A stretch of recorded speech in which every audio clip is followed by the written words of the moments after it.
Alors, c'est une masterclass que nous avons préparée avec Xavier Beaumont, à mes côtés, qui est directeur du pôle des projets de territoire de la SET et qui a pour nous aujourd'hui rassemblé un certain nombre d'experts et d'invités pour parler de deux filières d'avenir que sont d'un côté le patrimoine et sa rénovation et de l'autre la filière fluviale et fluvestre qui seront les deux focus sur lesquels nous allons échanger aujourd'hui, deux focus que nous allons faire en une trentaine de minutes si les intervenants l'autorisent. Nous avons 5 personnes, nous allons voir, mais on va essayer de tenir les délais pour tout simplement vous laisser le temps de poser des questions et d'échanger. C'est aussi le principe de ce format. Alors, seront avec nous aujourd'hui Christopher Delaburde. Il est expert aménagement durable et planification au sein du SIET. Il y aura également Thomas Lamont, directeur de mission culture et patrimoine au sein de la SET. Il est devant vous ici. Anthony Barbier, qui est directeur territorial investissement au sein de la direction régionale des Pays de la Loire, au sein de la Banque des Territoires. Et enfin, deux autres invités que sont Dominique Pianon, elle est responsable investissement tourisme, culture, loisirs. Et enfin, Maude Franca, qui est directrice adjointe mission, excusez-moi, mission mandat, c'était bien ce que j'avais écrit. Mission mandat et investissement d'avenir. Tout à fait. Nous vous retrouverons toutes les deux en clôture de cette séquence pour ouvrir encore plus avant le sujet et parler à la fois du Fonds d'ingénierie tourisme et du PIA Culture. Alors, pour ouvrir cet échange, je me tourne maintenant vers vous. Je me tourne maintenant vers vous, Christopher Delaburde. Je vous en prie, venez près de moi sur le plateau, mettez-vous dans la lumière, qu'on vous voit et qu'on vous entende. Vous êtes donc expert aménagement durable et planification au sein du SIET. Et ce qui est intéressant pour nous aujourd'hui, c'est de comprendre à la fois ce qu'est le SIET, quelles sont ses missions. Donc le SIET pour service ingénierie et expertise territoriale. Donc en matière de tourisme et culture, quelles sont vos missions? Comment vous appréhendez ces questions? Je vous laisse la parole. Merci beaucoup pour cette invitation. Donc en fait, pour répondre à votre première question sur le... Je ne m'entends pas du tout.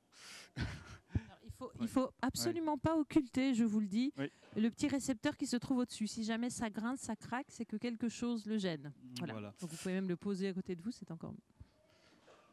Donc voilà, donc merci. Donc pour répondre à la première question concernant ce que fait la Banque des Territoires sur la question du développement touristique, l'action de la Banque des Territoires, elle est plurielle sur cette question-là.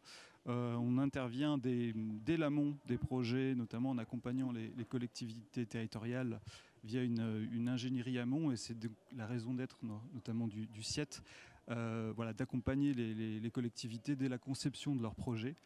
Ensuite, l'accompagnement de la Banque des Territoires, une fois que ce projet est qualifié, structuré, peut prendre la forme de financement, notamment en investissement, notamment dans le volet immobilier de ces projets, mais pas que.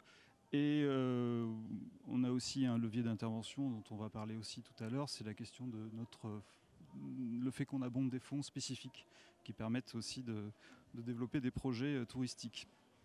Sur la question du SIET, alors le SIET, c'est comme vous l'avez indiqué, le service d'ingénierie et d'expertise territoriale, qui est un service qui est assez jeune. Il a été créé en 2015. C'est un service de la direction du réseau de la Banque des Territoires. Et c'est un outil au service des directions régionales. Et à travers ces directions régionales, on accompagne les collectivités dans la structuration, la qualification et l'amélioration des projets pour qu'ils soient viables. On va parler de phase amont, on le sait, les collectivités aujourd'hui, on le voit. Moi, j'ai eu la chance de participer à beaucoup d'inaugurations en province et de mener des inaugurations. C'est très bien aussi. La Provence, et puis en plus, j'aime pas dire la province, je viens de province également, plutôt un peu partout en France. Et c'est vrai qu'on voit que cette phase amont, elle est compliquée parce qu'ils n'ont pas forcément les ressources en ingénierie. Quel type d'études, quelle expertise saisir avant même de commencer à débuter ces projets-là. Donc on sait que cette phase est absolument essentielle, d'où je suppose la création. Tout à fait, c'est un besoin qu'on avait identifié et sur laquelle on a décidé de développer un certain nombre de moyens d'expertise. C'est-à-dire qu'on a une approche assez large qui nous permet de balayer des problématiques plus globales de stratégie, d'analyse de stratégie, des questions de qualification de projet, de programmation de projet,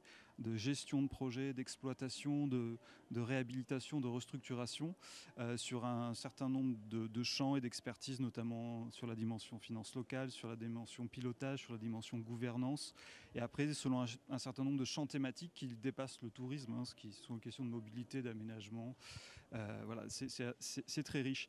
Donc voilà, sur ces questions-là, nous sommes voilà, dans une démarche vraiment d'accompagnement.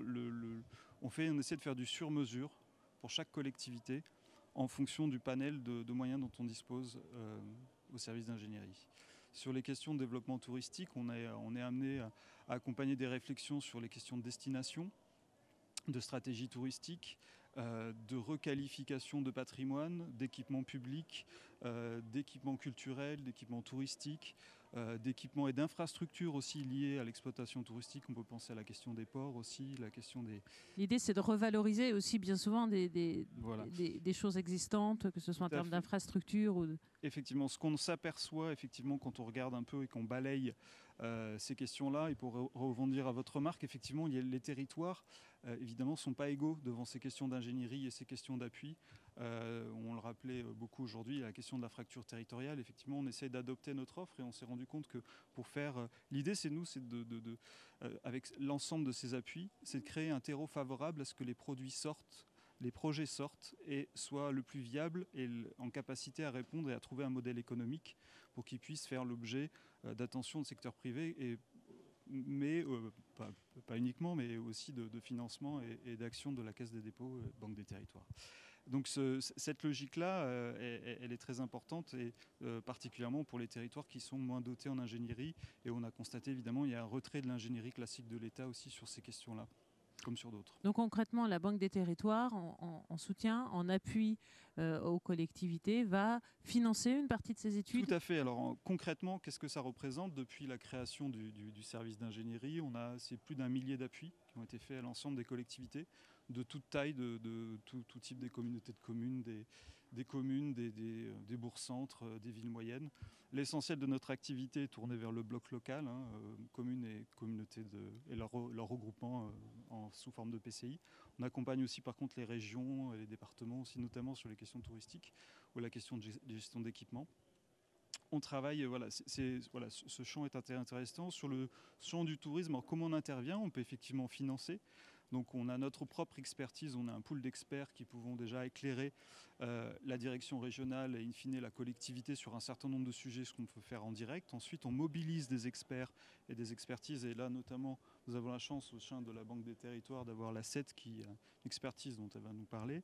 Et on a également le recours aussi à des cofinancements, c'est-à-dire qu'en fait, la collectivité est maîtrise d'ouvrage de son étude et nous, on intervient en cofinancement derrière. Et pour cela, ce que rappelait Olivier Sichel ce matin, dans la chronologie de la Banque des territoires, on a donné plus de moyens aux directions régionales, notamment en déconcentrant des enveloppes d'ingénierie pour qu'elles puissent accompagner de façon rapide des cofinancements d'études, notamment dans les questions... Avec des circuits de décision beaucoup plus courts pour aller beaucoup plus vite, puisque l'enjeu, on le sait, c'est de limiter les circuits de décision, d'accélérer le financement pour très vite avoir cette matière, ces études qui permettent de prendre des décisions et d'engager des politiques.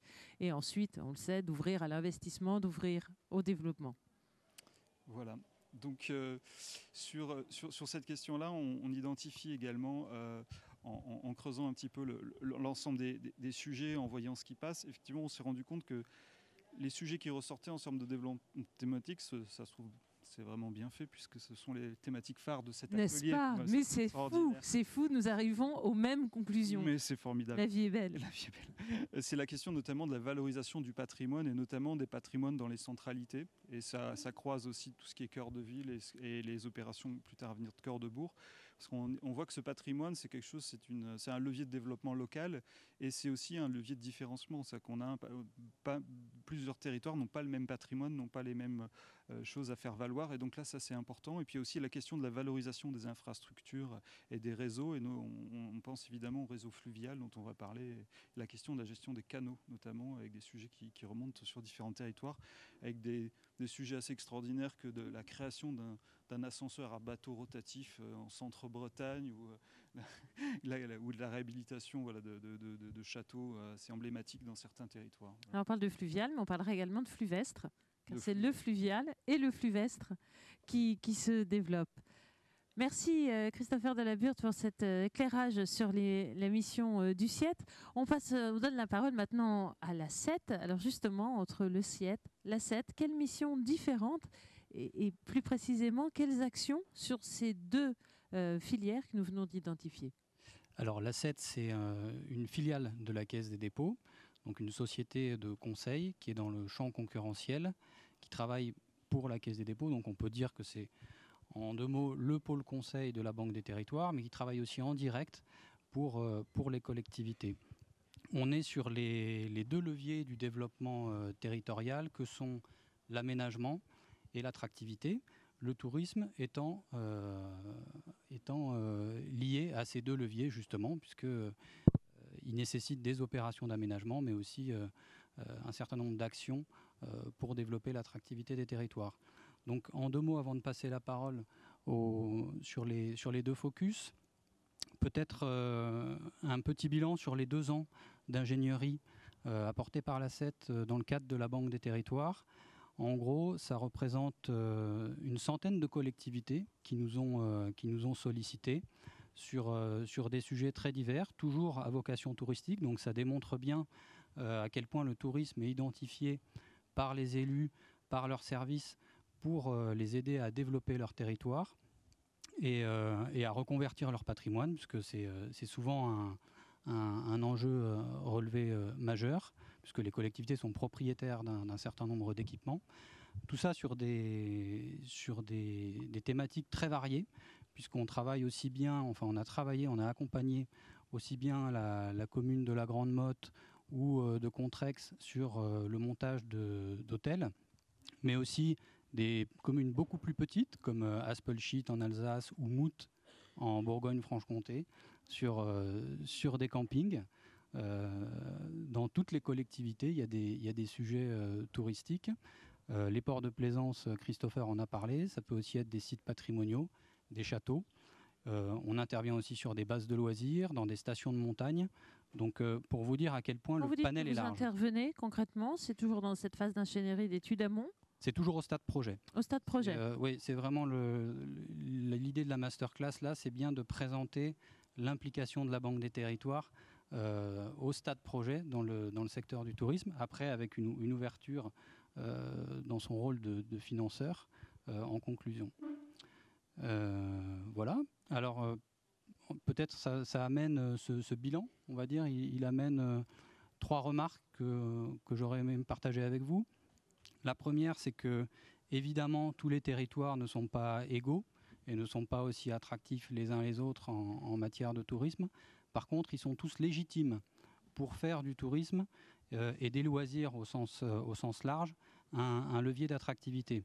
La preuve, c'est qu'on travaille pour des banlieues parisiennes sur ce sujet-là et pour des territoires qui n'ont pas forcément d'atouts naturels, que ce soit le littoral, le lac ou la montagne. La deuxième remarque, elle est liée, Christopher l'a évoqué, au modèle économique des équipements touristiques sur lesquels on est amené à travailler, qui ne sont pas toujours avérés en réalité.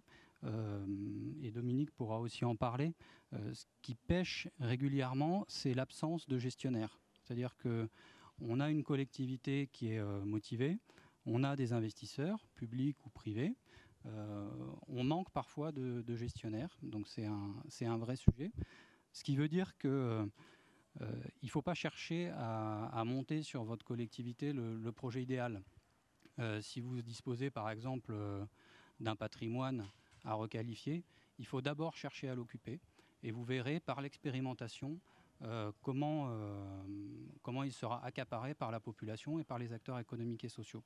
Le Puy du Fou qui aujourd'hui est un exemple, s'est fait en 30 ans. Il ne s'est pas fait en 2 ans ni en 3 ans. Et la dernière remarque porte sur l'implication des collectivités dans des projets économiques et numériques et leur capacité justement à être moteur sur ces sujets-là. J'ai un exemple très concret qui est celui de la Compagnie des Ports du Morbihan, qui est une SPL qui gère pour le compte du département du Morbihan 13 ports sur le département. Donc elle a en quelque sorte le monopole de la gestion des ports. Et elle a créé avec le département une société d'économie mixte qui a permis de racheter une start-up qui s'appelle Prime Océan, qui développe des services numériques à destination des plaisanciers et qui permet aussi à la Compagnie des Ports du Morbihan de vendre son savoir-faire, son ingénierie sur d'autres territoires. C'est ce qu'elle a pu faire par exemple sur le port de Boulogne-sur-Mer. Tout ça, ça veut dire quoi? Ça veut dire qu'on a tendance à dire que la concurrence est vertueuse. En l'espèce, le monopole est vertueux, puisque je ne suis pas sûr que si le marché des ports de plaisance dans le Morbihan était éclaté entre plusieurs opérateurs, le service serait aussi qualitatif. Voilà. Quelques mots sur le bilan de l'A7 en 2 ans en appui de la Banque des Territoires. C'est pas mal, en 2 minutes, de résumer 2 ans de bilan. Donc là, on vient d'entendre le positionnement du SIET, la posture de l'A7 en filiale, vous l'avez rappelé, 100% Caisse des dépôts, en appui du développement de ces filières, que sont 2 filières dominantes que sont à la fois le patrimoine, sa rénovation, le fluvial et le fluvestre. Je propose maintenant que nous passions à l'étude de cas et que nous regardions très concrètement comment, à travers un besoin exprimé, alors non pas directement par une collectivité, mais par une association, on va y revenir, vous avez redonné vie à un site, redonné du sens. C'est en Loire-Atlantique dans les Pays de la Loire, que nous partons maintenant en compagnie d'Anthony Barbier, directeur territorial investissement au sein de la direction régionale des Pays de la Loire, si vous voulez me rejoindre, et Thomas Lamant, expert culture et patrimoine au sein de l'A7. Installez-vous. Alors, nous allons parler du site de Pimbron. Et pour comprendre ce qu'est ce site, je vais vous demander, Anthony Barbier, de nous redonner un petit peu l'historique des relations que vous avez eues avec l'association du site de Pimbron, puisque c'est elle, je crois, qui a contacté la Banque des Territoires, ou plutôt la direction régionale. Bonjour à tous. Effectivement, la première originalité entre guillemets de ce dossier-là, c'est qu'on travaille avec une association. Donc c'est pas un projet porté par une collectivité ou d'inspiration collectivité locale. Néanmoins, c'est un projet, vous allez le voir, d'une taille tellement considérable qu'il a un impact territorial lui aussi très important. Donc on a répondu volontiers à la problématique d'accompagnement de cette association, qui est une association fondée à la fin du 19e siècle, qui était en charge donc du traitement des maladies liées au handicap et à la dégénérescence, et qui s'était installée sur un site, alors si on a on verra peut-être quelque chose de dézoomé là tout à l'heure, sur un site qui est vraiment une presqu'île en Loire-Atlantique, en face du Croisic, qui ferme en fait tous ceux qui connaissent les marais salants de Guérande, qui est en face du Croisic et donc la pointe de la Turballe. L'association, elle est propriétaire de ce bâtiment qui fait 15 000 ou 16 000 mètres carrés bâtis, beaucoup de caractères remarquables, et puis 30 hectares de forêt qui sont autour. Et il y a installé au début de son activité, et puis jusque dans les années 90, un traitement sanitaire qui, avec l'évolution des réglementations et des besoins, ne trouvait plus à s'exprimer dans ce bâti-là. Donc elle a eu un projet assez rapidement, accompagné par l'ARS, de déménagement sur Saint-Nazaire, dans des bâtiments tout neufs, sans doute avec beaucoup de moins de charme, mais beaucoup mieux adaptés à cette activité-là, beaucoup plus fonctionnels. Elle est néanmoins restée propriétaire de cet ensemble-là. Donc le temps de digérer la fin du site, l'association est revenue vers nous plusieurs années après, en fait il y a 1 an à peu près, en nous disant bon ben voilà, nous on est mûrs maintenant pour imaginer la suite de ce bâtiment, qu'est-ce qu'on pourrait en faire, sachant qu'on a 2 impératifs. Le premier, ça nous coûte beaucoup d'argent de garder en propriété ça, de le sécuriser, d'avoir de l'entretien minimum. Et on souhaite par contre, avec vous, travailler à sa réoccupation, mais en restant dans le domaine de l'intérêt général. La vocation qui correspond à la création de l'association qui a beaucoup en fait dépendu dans ses débuts et encore maintenant de dons et de legs liés à ses activités d'utilité publique. Donc le sujet était très vaste, à peu près autant que l'espace qui nous était proposé. L'association a un métier de base qui est l'activité sanitaire. C'est pas son métier d'imaginer du développement immobilier ou même commercial à cette échelle-là. Elle a des moyens qui sont associatifs. Elle a une gouvernance qui est associative, qui complique aussi les prises de décision rapides et nettes. Donc sollicité par elle, notre premier réflexe a été de dire bon, il faut commencer par défricher tout ça. Propriétaire depuis 1880 de bâtiments, il y avait juste par exemple l'absence de plan, un grand inconnu sur la réglementation de construction ou d'urbanisme qui s'y applique. Donc on a commencé en fait par leur proposer de poser les bases, dire de quoi on parle, qu'est-ce qui est à notre disposition, quelles sont les contraintes, qu'est-ce qu'on peut imaginer faire. Et puis ensemble, essayons de faire un peu ce cheminement. C'est nous pleinement notre vocation de travailler sur ce qui est finalement une friche. On travaille habituellement dans les milieux urbains, plus sur des friches industrielles ou sur des friches commerciales.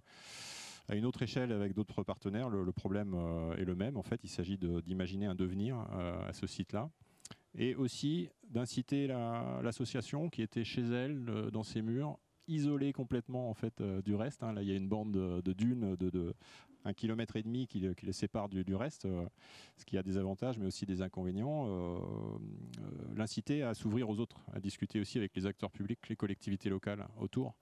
D'intégrer le projet dans un ensemble, et voilà. le voir. Le devenir de ce site intéresse fatalement la région des Pays de la Loire, le département de Loire-Atlantique et puis les communes de la Turballe et du Croisic. Donc on leur a dit aussi, réfléchissez pas seuls, essayez d'aller trouver les bonnes idées. Donc voilà, la première mission entre guillemets à laquelle on a réfléchi, qu'on leur a proposé, à caractère plutôt flash et rapide, ce que va nous proposer tout à l'heure Thomas en restitution, c'est de poser un peu les bases et puis d'essayer de basculer dans un caractère opérationnel. On a une idée, on a une envie, comment est-ce qu'on passe maintenant de l'idée de faire quelque chose à quelque chose de vraiment opérationnel, un programme, des occupants, des gens qui vont venir prendre tout ou partie de ce bâtiment, y exercer une activité, remettre de l'emploi et de l'activité économique.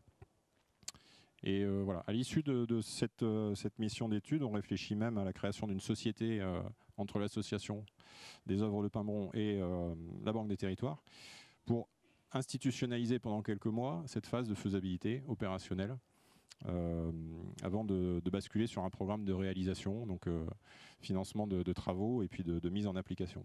Pour l'instant, il s'agit en fait d'imaginer quel est le projet commun. Alors justement, ce projet, où en êtes-vous ? Alors, on m'entend bien ?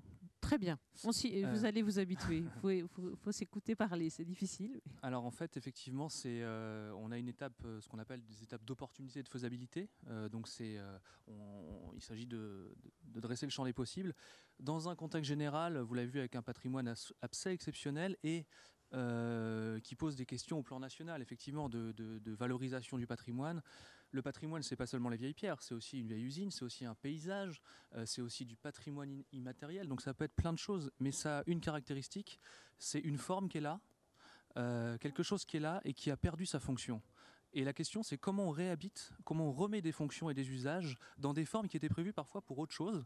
En l'occurrence, un ancien sanatorium ici, mais ça pourrait être ailleurs un château, une manufacture des tabacs ou une usine ou un paysage.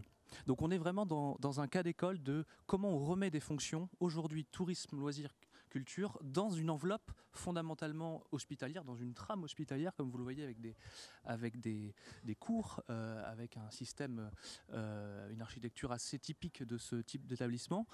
Comment on rebascule sur justement une nouvelle fonction, de nouvelles usages, et comment la forme peut éventuellement évoluer pour ces nouveaux usages. On a mobilisé pour ça l'ensemble des regards à la 7, et c'est ça qui est bien dans le réseau 7, c'est qu'on a des regards juridiques, financiers, urbains, de programmation architecturale et évidemment de direction de projets touristiques. Moi-même je suis urbaniste et j'ai travaillé sur pas mal de projets de reconversion comme ça de sites patrimoniaux. Et effectivement, en croisant les regards et puis surtout en écoutant un maximum d'acteurs, parce qu'en fait, un projet comme ça, il aiguise forcément, il pose des points d'interrogation, mais il aiguise des appétits aussi, quelque part. Il y a une angoisse du bétonnage de nos côtes qui est un peu en deuxième rideau. Donc qu'est-ce qu'on fait d'un patrimoine comme ça? On sait qu'il faut le valoriser, il faut lui retrouver un usage économique, mais néanmoins on veut aussi protéger les choses. On avait tous les ingrédients là, on a un patrimoine bâti. Comme vous le voyez, c'est très rare d'avoir un patrimoine comme ça, front littoral, devant les embruns, vraiment face à la mer. On peut peut-être remettre la carte. On voit bien la posture vraiment de bout du monde du site. Avec une histoire aussi parfois assez tragique liée au sénatorium. Donc on a un patrimoine bâti, un patrimoine naturel qui est protégé. On a un patrimoine immatériel dans ce cas-là. Voilà les ingrédients de l'équation qu'on nous a demandé d'observer. Tout ça dans un contexte touristique extrêmement dynamique. On est en face du Croisic avec les marais salants de Guérande qui sont à portée de fusil, si je puis dire. Le patrimoine naturel des forêts et des dunes qui est juste derrière. Et donc des flux déjà là. Il y a déjà des touristes. C'est pas le cas partout dans le cas du patrimoine. C'est déjà un atout immense. Donc là, on a une vraie valeur déjà qu'on a perçue. Ça, c'est pour le contexte. Pour l'état des lieux du bâti, il y a effectivement, on a poussé un peu les investigations pour voir en termes de règlement, de risques, de protection au titre d'un certain nombre de textes que pouvait-on faire. Il y a un potentiel de reconfiguration possible dans une trame hospitalière qu'il va falloir réinventer, et ça aussi, ça doit faire partie du projet. Le patrimoine doit concerner le présent, on ne doit pas le mettre sous cloche, donc il faut aussi savoir envisager des extensions, des reconfigurations, des transfigurations parfois contemporaines, et là l'architecture a un rôle à jouer. Et puis il y avait cette notion de legs. Le site est un leg. Donc en réalité, la notion d'intérêt général est inscrite au cœur du projet, puisque le leg indique qu'on doit garder une fonction d'intérêt général au sens large. Alors comment faire avec tous ces ingrédients ? Eh ben, on a creusé, on a cherché, on a rencontré un maximum d'acteurs, on a cherché à investiguer différentes pistes, les professionnels du tourisme, évidemment l'association et les autres associations, les élus, tout un écosystème qui gravitait local mais aussi national sur des projets, un projet comme ça. Et il semblait déjà très important de poser les choses en termes de concept et d'affirmer la notion de site naturel, de bien-être, qu'on n'était pas dans un projet de bétonisation du littoral, mais qu'on était dans une autre approche du slow tourisme, si on peut dire, des approches qui sont avec des mots qui résonnent aujourd'hui, dans un retour à l'essentiel. Et là, on est sur un site de retraite, on le voit clairement, avec un potentiel immense de ce point de vue-là. Et puis on a réussi à identifier un potentiel pour reconnecter finalement le besoin d'intérêt général et le besoin d'ouvrir le site au tourisme à travers le tourisme du handicap, qui aujourd'hui est un vrai sujet. Quand on a un proche en situation de handicap, c'est très compliqué d'avoir une offre structurée, et en fait on se retrouve toujours dans une offre qu'on a qualifiée d'exclusive, c'est-à-dire qui est destinée à des gens qui sont en situation de handicap exclusivement, avec des gîtes adaptés, etc. Et en fait, il n'y a pas d'offre inclusive où on pourrait mélanger les publics, comme aujourd'hui dans un certain nombre d'établissements scolaires, par exemple, où on a bien montré que mélanger les publics, ça fait progresser tout le monde dans une société un peu plus chaleureuse et pacifiée. Et donc, on a identifié un potentiel là d'avoir un projet ouvert à tous les touristes.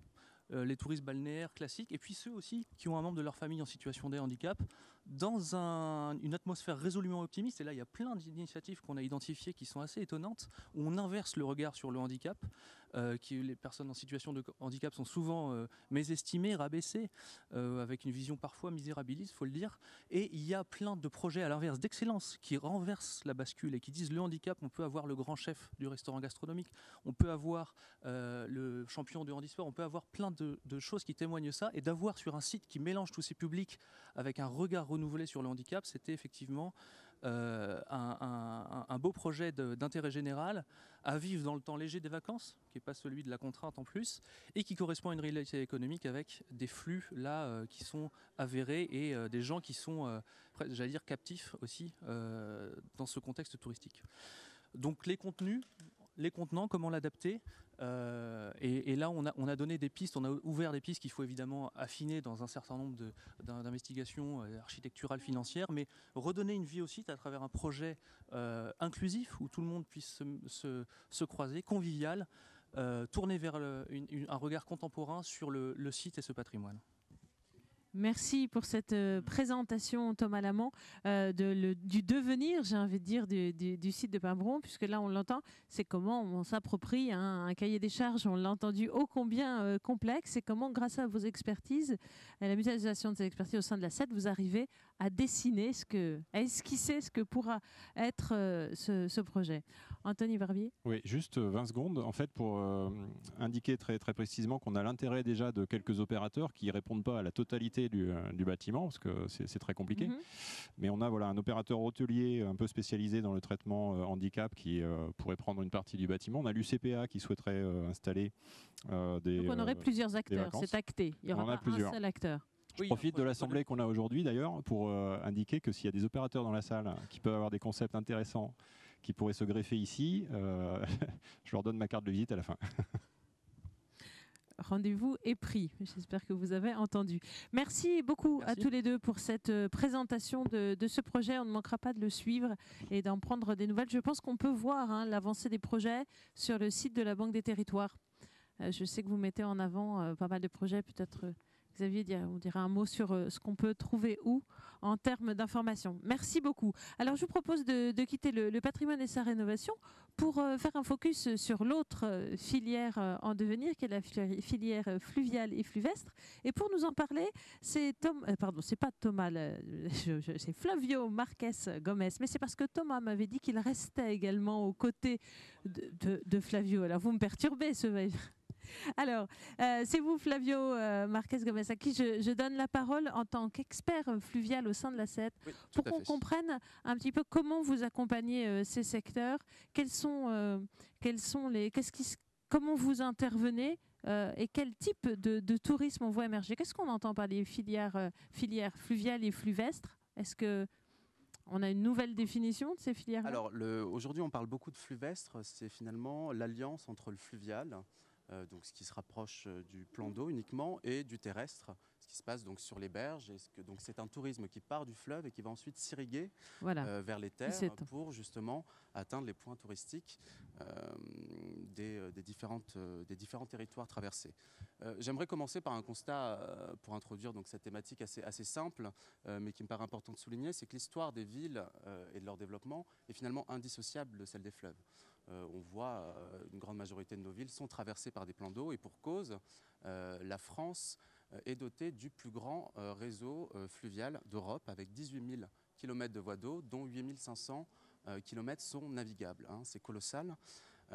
Donc pendant longtemps, le fleuve a eu une dimension et un apport essentiellement économique et commercial. Donc c'était des artères commerçantes par lesquelles arrivaient les denrées, par lesquelles arrivaient les matières premières. On le voit très bien dans plusieurs tableaux. Il y avait une véritable vie qui fourmillait sur ces fleuves et sur ces abords, avec des marchés, avec des moulins flottants pour faire le pain, avec des bateaux lavoirs pour les blanchisseuses. Et puis, petit à petit, le fleuve a gagné cette dimension un peu sociale, et c'est en cela que la dimension touristique commence à arriver au XVIIIe, XIXe siècle surtout, où nombreux bourgeois, mais aussi d'autres catégories de clientèle, allaient se prélasser autour de ces voies d'eau. Les plages d'Elisabethville, par exemple, étaient très renommées. Mais les fleuves accompagnent aussi des politiques publiques importantes. Je pense notamment aux politiques publiques hygiénistes au XIXe siècle, à l'ère d'Haussmann, donc on parle encore de construction de la ville, finalement, où on a construit de nombreux bains flottants pour inciter les personnes à adopter de nouveaux standards de vie. Et donc, l'avènement du tourisme fluvial, on peut dire qu'il a eu lieu vraiment après la Seconde Guerre mondiale, suite à des événements qui l'ont relégué à un second plan, qui ont été les deux révolutions industrielles, avec l'avènement des chemins de fer et du réseau routier, qui a relégué le fluvial à second plan dans cette dimension économique. Et puis aussi une dimension naturelle, la crue de 1910, qui est restée pendant plusieurs décennies dans l'imaginaire collectif. Le niveau de la Seine est monté presque à 9 mètres. Et donc, pendant longtemps, les collectivités et les riverains ont vu le fleuve comme une menace, comme un danger, et donc lui ont tourné le dos, quelque part. Jusqu'à ce que finalement, après la Seconde Guerre mondiale, il y a eu un homme qui a une idée assez révolutionnaire pour l'époque, qui s'appelle Jean Bruel, qui a été le fondateur des bateaux-mouches, qui s'est dit finalement le fleuve peut être un outil, un support touristique extrêmement précieux, car les bateaux, de par une certaine lenteur et de par la contemplation qu'ils peuvent amener à 360 degrés, est un outil extrêmement important pour le tourisme. Et puis il s'est rendu compte aussi, tout simplement, que nombre des monuments historiques et des attraits touristiques se trouvaient en bord de fleuve. Et donc c'est ainsi qu'est né un petit peu, finalement, ce tourisme fluvial. Et puis, petit à petit, ce tourisme s'est structuré, et jusqu'à aujourd'hui, notamment au début des années 2000, où on observe en ville comme en campagne à une véritable reconquête de ces voies d'eau, du point de vue touristique et ludique. En fait, les acteurs publics et privés se rendent compte du potentiel immense que revêt ce tourisme. Il a envie de se réapproprier les fleuves pour en faire, on en parlait, ces fameux leviers de redynamisation. Exactement, oui. Et donc, ils sont de plusieurs ordres. Bien sûr, du point de vue économique, on observe aujourd'hui des retombées très importantes de ce tourisme. En 2017, VNF estime qu'elles sont de 500 millions d'euros de retombées économiques pour les territoires, et on ne compte pas la plaisance et les jeux nautiques ainsi que les bateaux passagers. Donc en réalité, c'est beaucoup plus. Quels sont les territoires aujourd'hui qui tirent leur épingle du jeu, qui en sont déjà presque matures, j'ai envie de dire, dans ce type de, tourisme? On voit apparaître plusieurs schémas directeurs, donc notamment celui de la Seine ou celui du Rhône et de la Saône, où justement les acteurs se réunissent, se mettent autour d'une table pour créer une offre structurée de ces plans d'eau, pour séduire les opérateurs et amener une nouvelle clientèle. Car cette clientèle, les retombées sont importantes. Pourquoi? Car c'est une clientèle essentiellement étrangère. On compte à 70-80% de part de la clientèle étrangère dans le tourisme fluvial. C'est une clientèle avec un fort pouvoir d'achat, généralement des Anglais, des Néerlandais, des Allemands, des Américains, donc qui dépensent. Et donc c'est extrêmement important pour les communes aujourd'hui de développer ce type de tourisme.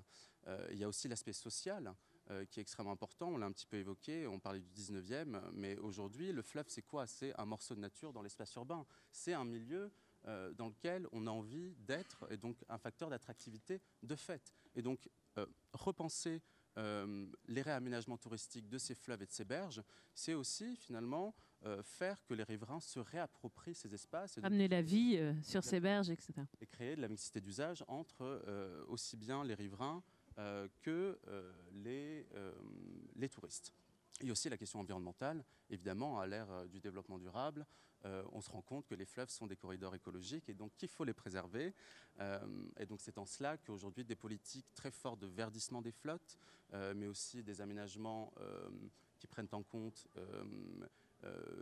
tous les aspects finalement environnementaux du fleuve sont mis en place.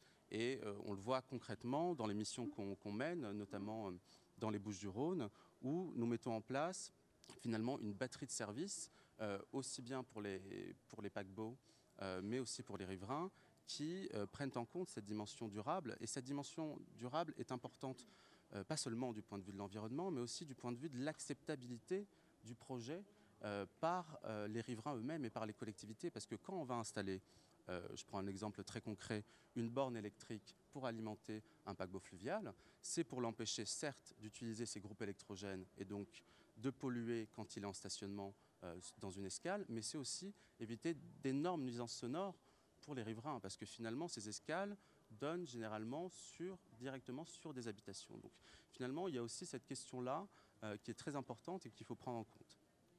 Donc aujourd'hui, il y a un jeu d'acteurs qui est assez important. On a d'une part Voies navigables de France, bien sûr, qui reste le premier gestionnaire public de ces voies d'eau, 6700 km de voies d'eau, mais aussi d'autres acteurs publics. Je pense à la région Bretagne, par exemple, qui gouverne ses propres canaux, mais aussi la CNR, des acteurs privés, la Compagnie nationale du Rhône, qui est propriétaire du domaine public foncier dans certaines parties du Rhône. Et finalement, elle s'associe et s'engage pour créer de nouveaux projets à vocation touristique aujourd'hui en France, au vu de finalement aussi bien des retombées économiques et médiatiques dont on a déjà parlé. Donc aujourd'hui, concrètement, on est dans une situation assez contrasté au niveau des territoires, aussi bien en France qu'en Europe. Hein. On est finalement sur certains points plus mauvais que nos voisins. Hein. Les Allemands ou les Belges ou les Luxembourgeois sont plus avancés que nous sur plusieurs points. Mais on se rend compte aujourd'hui que le défi, finalement, c'est de créer une offre cohérente et structurée à l'échelle d'un périmètre très très large, qui est celui du linéaire. Je prends l'exemple donc d'une mission que nous sommes actuellement en train de mener pour le compte de Voies navigables de France et de 2 départements qui sont ceux de l'Oise et du Val d'Oise. Donc on est sur un linéaire de 341 km. 341 km, structurer l'offre touristique, vous imaginez bien que ce n'est pas chose facile. On traverse des territoires aux réalités socio-économiques très contrastées, des territoires aux couleurs politiques différentes, des territoires également au potentiel touristique différent. Donc un des défis aujourd'hui, et c'est en cela que notre mission d'élaboration d'un schéma directeur du tourisme, pas seulement fluvial mais fluvestre, car il prend en compte aussi les aménagements terrestres sur les berges, consiste finalement à créer cette offre coordonnée, structurée, à fédérer également les acteurs. Au cours de notre mission, on a prévu plusieurs ateliers participatifs avec les élus, avec les techniciens du fleuve, avec les opérateurs économiques, afin de créer une offre qui convient à tous et qui puisse effectivement faire cohésion. Avec une notion toujours de chapelet qu'on imagine bien, c'est-à-dire qu'on ne peut pas tout faire en une seule fois. Et effectivement, la région Bretagne, par exemple, a mis en place une stratégie où elle sait qu'elle va attaquer différents points avec du potentiel, ou là où c'est facile, là où on est déjà plus avancé. Le but étant de densifier à un moment une expérience et une offre, parce qu'aujourd'hui il y a un déficit d'offres, y compris d'excursions fluviales. C'est vu un peu comme vieillot encore, si on peut le dire. Et il y a un vrai potentiel à révéler. Le rapport à l'eau, c'est toujours quelque chose sur lequel on ne se trompe jamais. Et donc, en développant des offres, en ayant une stratégie d'offre par rapport à des points comme ça, un peu stratégiques, on reconnecte des choses, on donne une densité et on fait basculer le regard sur effectivement des zones qui étaient autrefois tout simplement vues comme risquées ou utilitaires. On change de point de vue. Finalement, se mettre sur l'eau, ça offre un nouveau visage à des rives qui avaient forcément... qui ont été oubliés ou mal jugés ou dénaturés. Est-ce que vous vouliez ajouter quelque chose ? Je crois qu'on est dans le timing. Vous êtes dans... C'est une jolie façon de le dire. On n'a pas la même perception du temps, mais l'important, c'est qu'on ait pris le temps, en tout cas, d'explorer cette approche. Donc, on le voit encore, beaucoup de projets en cours. Est-ce qu'on peut dire qu'il y a une intensification aujourd'hui de la demande ? Ce sera ma dernière question. Sur le fluvial, le fluvestre, si on essaye de... Il y a une accélération. Il y a un regain d'intérêt qui est évident. On voit aujourd'hui naître plusieurs schémas directeurs à l'échelle des grands fleuves, mais aussi à l'échelle des canaux, ce qu'on appelle les contrats de canaux. Depuis 2015, VNF, avec des acteurs publics et privés, a mis en place ce système de gouvernance et finalement d'action opérationnelle où on décide sur les 5 prochaines années quelles actions à mettre en place sur les différents canaux, avec quelle gouvernance, quels investissements prioritaires mettre en place. Donc on constate à l'échelle de l'Hexagone qu'il y a un véritable regain d'intérêt pour ces plans d'eau, et c'est tant mieux. Et peut-être dernier commentaire, c'est vrai qu'il y a une vraie recrudescence de ces schémas et de ces études et de ces préoccupations. Et ça commence aussi à toucher un peu plus les ports. Quand je dis ports, c'est ports de commerce, ports de pêche, qui se posent des questions qui ont toujours été des endroits utilitaires et qui pourtant fascinent le touriste qui, quand on arrive dans une ville portuaire, le premier truc qu'on fait, c'est aller sur le port. Et pourtant, ça n'a jamais été pensé comme ça, pour ça. Et là, il y a un vrai trésor à explorer aussi, tout en répondant aux contraintes fonctionnelles qui sont fortes, évidemment, de contrôle des flux. Vous voulez dire que des ports industriels, je ne sais pas, je pense au Havre, je pense à Dieppe, je pense à des ports qui n'ont pas forcément un accueil... Il y a l'Orient, il y a effectivement, alors déjà les ports de pêche qui sont toujours, effectivement, les containers sont peut-être moins fascinants que les ports de pêche, mais enfin, en tout cas, il y a un nouveau champ et les ports eux-mêmes, qui sont des autorités qui commencent à se poser. Commencent à lever la tête et penser à l'exploitation l'exploitation d'une forme de potentiel pour les touristes. Absolument. Tout à fait, oui. Donc ça frémit aussi du côté des ports. Merci à tous les deux d'avoir partagé votre regard sur cette nouvelle filière. Alors, nous le disions en introduction, en présentant nos invités, et vous le rappeliez tout à l'heure, Monsieur Beaumont, sur l'objet même de cette masterclass, c'était sur cette phase projet, comment vous accompagner, mais la Banque des Territoires, c'est aussi une phase plus opérationnelle, une phase de financement, des réalisations abouties, achevées, dont on peut également parler. Et je propose maintenant d'inviter à me rejoindre Dominique Pianon pour nous parler du fonds Ingénierie Tourisme. Et peut-être, Xavier Beaumont, voulez-vous la rejoindre pour créer l'échange et peut-être dire un peu les choses. C'est comme vous le souhaitez. Je vous laisse la main. Vas-y. Oui, alors la Banque des Territoires en fait investit une centaine de millions par an dans des projets touristiques. Alors 2 types de projets, des projets d'hébergement, donc qui vont du camping, passant par les résidences de tourisme, les auberges de jeunesse, mais aussi des hôtels toutes catégories et sur tous les territoires. Donc ça, c'est mission Banque des Territoires. Alors un deuxième axe qui concerne donc des équipements. Là qui concerne plutôt des équipements initiés par des collectivités donc territoriales auparavant et qui aujourd'hui ont la nécessité donc de trouver de nouveaux modèles économiques donc dans le contexte, vous êtes bien placé pour le savoir, donc de carence, de diminution drastique des fonds publics et donc chercher effectivement de nouveaux modèles, déléguer davantage au privé et on se positionne donc sur ces équipements qui sont de 6 types, les palais des congrès et les parcs des expositions, les stations thermales, les ports de plaisance, les équipements sportifs, les parcs à thème et le patrimoine culturel et les équipements culturels, on y vient. Parce que cette filière, en fait, elle est un peu à la traîne. Parce qu'on a des projets en fait, là, qui rassemblent un peu tous les éléments de complexité. Alors, c'est très, très en vogue, le patrimoine aujourd'hui, on est bien d'accord. Je veux dire, les touristes du monde entier, mais même ceux du territoire, sont prêts à vivre ce qu'on appelle des expériences clients très enrichissantes dans les châteaux, mais aussi dans d'autres types de patrimoine. Seulement, voilà, ces projets-là, ils sont très, très, très, très, très compliqués. Ils sont très compliqués parce que d'abord, ils coûtent très cher, donc entre 3 à 7 fois plus cher qu'une rénovation normale. Voilà.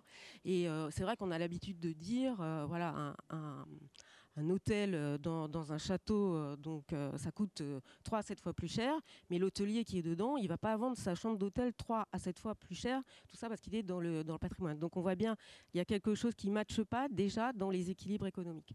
Deuxième élément de complexité, si vous l'avez vécu, donc vous pourriez témoigner, c'est la complexité administrative, puisque donc on a pour les autorisations des circuits en plus des autorisations de permis, on a les DRAC, on a les ABF qui souvent se parlent pas entre eux. Enfin bon, au lieu de sortir un projet en 2 ans, on en met 10 pour le sortir. Voilà. Et puis alors sur le plan des travaux, bon, tout n'est pas toujours possible. Hein, quand on a un château du XVIIe siècle, accueillir donc des ascenseurs, tout ça, voilà, c'est pas forcément évident. Donc, d'où l'idée, je veux dire, d'un fonds d'ingénierie donc qui nous est confié là, qui nous a été confié par le Premier ministre lors du Conseil interministériel du tourisme du 17 mai dernier, en disant voilà, on va mettre des moyens à la disposition des porteurs de projets, donc propriétaires publics, pour amener en fait vers des projets d'investissement et en même temps on va se faire rencontrer donc des opérateurs exploitants privés en essayant donc d'aboutir à des projets réussis. Donc c'est vraiment de la facilitation. Alors quel type de projet? Bon, on pense à des projets hôteliers bien sûr, mais on voit que sur ce type de projet il faut faire feu de tout bois, il faut utiliser la ressource événementielle, séminaire. Il y a des lieux culturels aussi, donc des lieux très très mixtes, donc, et qui sont en plus, je veux dire, une source d'animation territoriale importante. Donc voilà les projets qu'on a envie d'accompagner. Et justement, cette mixité dont vous parlez, est-ce que c'est la solution, la réponse à ce modèle économique? Est-ce qu'aujourd'hui, on a suffisamment de recul ou on a, à titre d'exemple, des modèles vraiment qui arrivent à répondre à l'ensemble des contraintes et que qu'on va répliquer, du coup, puisque c'est aussi le principe de pouvoir s'inspirer et répliquer? Alors nous, on a 2 exemples qu'on a accompagnés, parce qu'on voit aujourd'hui, en fait, ça se fait beaucoup dans les grosses villes. On a tous en tête les projets des hôtels-lieux de Marseille, de Lyon, qui ont été transformés en hôtels. Nous, on a un hôtel plus modeste à Sedan, donc qu'on a accompagné en 2005 et qui fonctionne. Donc comme quoi, bon, Sedan, c'est pas a priori forcément la destination de week-end. Mais ça peut le devenir. Mais ça peut. On a récemment accompagné. Bon, alors là, c'est plus facile. C'est donc un projet d'hôtel qui ouvrira début 2020 dans les communs du château de Versailles. Donc, mais on voit cette appétence en fait des clients pour ce type d'hébergement. Et demain, comment vous faites se rencontrer les opérateurs et les collectivités justement? Alors à travers donc ce fonds d'ingénierie qu'on va animer avec Atout France, donc dans le cadre d'un dispositif plus global, une plateforme qui s'appelle France Tourisme Ingénierie. Voilà, et donc l'idée c'est effectivement de faire matcher, c'est-à-dire de ne pas regarder a priori donc sur un site la faisabilité technique, économique, commerciale, etc. Mais de très très vite faire venir des opérateurs qui vont donner leur avis donc sur ces bâtiments, parce que ce sont vraiment eux les mieux placés pour. Et par prudence, vous décidez de lancer un appel à manifestation d'intérêt pour ne sélectionner que 10 sites. Alors dans un premier temps, on souhaite mener une expérimentation sur une dizaine de sites. Donc l'appel à projet va être lancé. Là, donc on espère fin juin, mais bon, au plus tard en septembre. Donc on a déterminé, c'est vrai, une première série de critères qui seront assez restrictifs pour assurer le succès des projets, en fait, et que ça en amène d'autres, et aussi que ça fasse se constituer une filière d'opérateurs qui aujourd'hui donc est en émergence et n'existe pas, en fait. Donc voilà, le double objectif de ce fonds, c'est vraiment de structurer cette filière touristique et de valoriser nombreux sites du patrimoine. Oui, c'est intéressant ce que vous dites. Vous allez faire émerger des opérateurs, des profils d'opérateurs qui aujourd'hui n'existent pas, enfin existent, mais que vous allez modeler. Ils sont émergents. Pour répondre aux spécificités de. Il se passe beaucoup de choses autour du patrimoine. Il y a des start-up, etc. Il y a vraiment un intérêt, mais ce sont des projets compliqués qui nécessitent encore plus d'accompagnement. Voilà. Bonne transition avec le PIA Culture, Patrimoine et Numérique.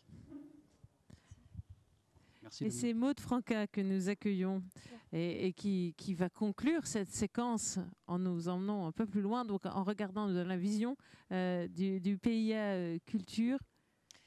En effet, le PIA Culture, la Caisse des dépôts est un des 4 opérateurs de l'État pour la gestion du programme des investissements d'avenir. On gère 11,5 milliards et avec notre filiale BPI France 22 milliards, donc on est le principal opérateur. Et notamment, on a des actions vis-à-vis de la culture. Alors pour aller un petit peu plus rapidement, par rapport à tout ce qu'on a entendu, nous on s'est focalisé sur la dimension digitale, c'est-à-dire comment finalement on peut utiliser le digital et toutes les opportunités qu'offre le digital aujourd'hui pour développer le tourisme et aussi le secteur culturel. Donc on a d'abord eu, ça fait 11 ans, ça fait depuis 2011 en fait qu'on travaille sur le financement et le soutien des nouveaux usages culturels, avec un programme où on a finalement accéléré la numérisation des collections et des œuvres, aussi bien de collections publiques que privées, donc des centaines de milliers d'œuvres qui ont été numérisées. Maintenant, depuis 2017, on a développé un nouvel AMI qui s'appelle AMI Culture, Numérique et Patrimoine, et qui permet justement de valoriser tous ces actifs immatériels et puis de valoriser le patrimoine à l'heure du digital. Il y a plusieurs enjeux, des enjeux qui sont, vous le comprendrez très très bien, de souveraineté culturelle, parce que quand on voit de plus en plus que des établissements ou même des acteurs publics travaillent avec Google ou etc., ça pose des questions, parce que demain, Internet est un puissant média de diffusion de nos valeurs, de nos idées, de notre patrimoine. Et donc, c'est important de maîtriser aussi ces aspects-là technologiques. Garder la main. Voilà, garder la main dessus. Et le deuxième, c'est évidemment les enjeux d'attractivité et de rayonnement. Internet, ça permet évidemment d'être de toucher des publics de tout internationaux pour tout notre patrimoine, mais aussi des publics plus jeunes, parce que je pense qu'il faut qu'on regarde aussi vers la nouvelle génération, et c'est le programme des investissements d'avenir, c'est comment on fait venir les publics jeunes sur ces programmes et comment on s'adapte aux outils qu'ils utilisent. Aujourd'hui, on est sur notre smartphone tous les jours, etc. Et donc, il faut qu'on ait des acteurs en France qui puissent répondre à nos besoins et aux besoins des acteurs publics aussi dans ce domaine. Donc, cette AMI, en fait, c'est 140 millions d'euros aujourd'hui, un fonds de 140 millions d'euros qui vise à créer des acteurs, donc des sociétés de projets qui vont justement développer toutes ces opportunités qui sont offertes par les nouvelles technologies, que ce soit la réalité virtuelle, que ce soit la réalité augmentée dans la culture, mais aussi, vous savez que de plus en plus, on va vers des expériences immersives justement de visites guidées du patrimoine, de la culture. Donc c'est mettre en œuvre en fait ces acteurs-là. Et ce qu'on a souhaité privilégier évidemment dans cette AMI, et c'est pour la raison pour laquelle c'est la Caisse des dépôts et peut-être pas BPI France alors qu'il s'agit d'entreprises. Ça c'est deux choses. La première, c'est que on a souhaité que cette AMI soit vraiment un outil de développement qui permettent aux acteurs publics et notamment aux établissements publics culturels de pouvoir développer de nouvelles ressources économiques et donc de pouvoir aussi s'associer à des acteurs privés, parce qu'on se dit que finalement les acteurs publics culturels ont des actifs, ont une connaissance métier, ont des connaissances métiers, ils ont aussi du patrimoine et qui peut être valorisé dans un développement d'offres avec des acteurs qui possèdent par contre les maîtrises technologiques. Donc on favorise en fait le mariage public-privé pour faire émerger de nouveaux marchés, de nouvelles offres, justement digitales. Alors aujourd'hui, tout en veillant à garder la main. C'est toute une histoire de mixité, de dosage. Enfin, c'est le propre de tous les partenariats public-privé ou même des SEM qui sont mis en place. Mais peut-être ce qui peut intéresser aussi, ce qu'on voit, c'est qu'on a sur ces projets-là, on fait monter des investisseurs parce que s'intéresser et de plus en plus, on a des investisseurs immobiliers. Parce que en fait, pour aujourd'hui, quand vous développez des bâtiments, ça devient aussi important finalement que le quartier soit attractif et qu'il y ait des activités culturelles. Et donc, de plus en plus d'acteurs immobiliers se positionnent dans l'investissement de sociétés culturelles pour justement avoir aussi développé des animations après dans les quartiers grâce à des applications digitales, à plein de choses qui vont rendre en fait les lieux aussi ça devient un critère d'attractivité qui va du coup donner de la valeur valorise les biens et donc fait du sens quand on est un acteur immobilier. C'est vrai que c'est intéressant, cet effet rebond. Ça démontre bien le positionnement de la Banque des Territoires à l'étude des projets et puis ensuite tout du long jusqu'au déploiement d'outils et de services, en l'espèce des services numériques, pour permettre justement une gestion de ces sites patrimoniaux, de ces sites touristiques qui répond aux attentes des visiteurs. Conseiller, financer, opérer, comme le rappelait Olivier Sichel, et comme le signe la Banque des Territoires. Est-ce que vous avez un dernier mot ? Peut-être des questions, mais ça a sonné depuis longtemps. Ça a sonné depuis longtemps. Alors moi, je suis là pour vous. Si vous voulez échanger avec nos invités, vous êtes les bienvenus. Si vous avez encore quelques minutes à nous consacrer, oui. Alors j'ouvre les questions. On s'offre 5 minutes de questions parce que juste on l'a décidé. C'est bien aussi. Madame.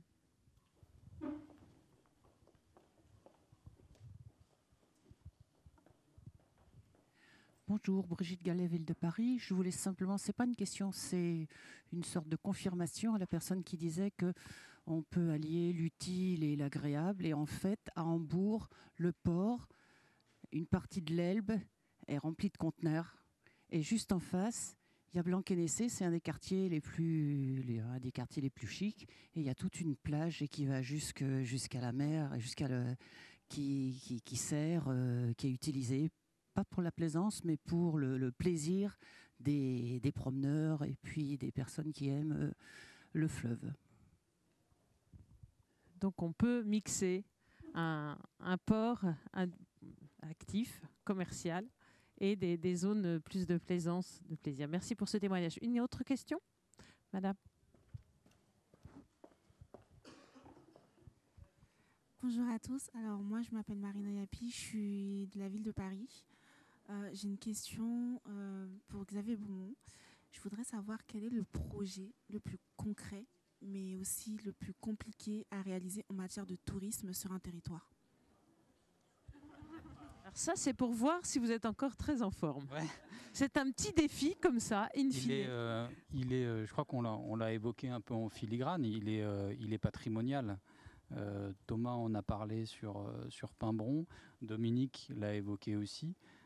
Dès lors que vous êtes propriétaire d'un site patrimonial, qui plus est classé monument historique, ça relève des enjeux et surtout des contraintes en termes d'occupation et de gestion qui sont sans commune mesure avec un équipement classique. Par exemple, un centre de congrès ou un parc des expositions. Donc, dès lors qu'on est dans le champ du patrimoine classé, c'est effectivement très compliqué. La vigilance des bâtiments de France, et on les en remercie, s'active. Enfin, Thomas pourra en parler mieux que moi parce que c'est lui qui a piloté cette mission, mais à la demande de la Banque des Territoires, on a travaillé sur le château de Villers-Cotterêts, qui est à une heure environ au nord de Paris, dont le président Macron souhaite en faire un centre international de la francophonie. Une fois qu'on a dit ça, il faut voir l'état du bâtiment. Le logis royal, qui est la partie la plus noble du site, est dévolu au Centre des monuments nationaux, mais il y a aussi encore 20 000 m² de commun qu'il faut pouvoir occuper. Et on a apporté des solutions, enfin des idées en tout cas, pour l'occupation de ces communs. Mais l'éloignement de la ville de Paris et le caractère de ce bâtiment font que le projet sera très compliqué à sortir. Merci pour cette réponse. Est-ce que nous prenons une dernière question ? Eh bien, écoutez, je n'ai plus qu'à vous souhaiter une excellente fin d'après-midi ici avec nous au Printemps des Territoires. Merci de votre attention. Merci à nos invités. Je crois qu'on peut les applaudir pour les remercier d'avoir partagé leur temps et leur expertise. Très bon après-midi à tous. Au revoir.